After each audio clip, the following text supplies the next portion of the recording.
Pinaghahanda na lang kayo ng inyong mga baraha para sa mga bago at mas malalim na koneksyon pagdating sa pag-ibig.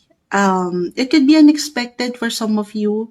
I feel na ganun ito kasi si Knight, puro Knight, tatlong Knight, may ilang changes. The world, umiikot yan. So, maaaring sa pagkakataon na hindi nyo asahan ay meron kayong makilala. Makita nyo si the one. So, reversal tayo ha. Pwede itong higit na mag-connect sa'yo or sa yung person na mapapapos pa nga siya. Or ikaw rin ito, sabi ko sa inyo, pag nakilala nyo siya, April to May, yung reading natin, love reading tayo, Taurus, mapapasabi ko sa kayo na, this is it, pansit. Para bang, ano na to, husband or wife material yung dating.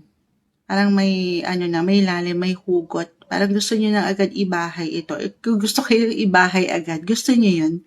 Kasi si Ten of Cups. This is for some ha, na ready naman na. Of course, you have to do your part, guys. Connect, communicate, kahit over the net, the world is here. Maging bukas lang kayo dun. Okay? Pero wag magmamadali. Sabi ko naman sa inyo, as a Taurus, may tendency kasi na pagka mainipin.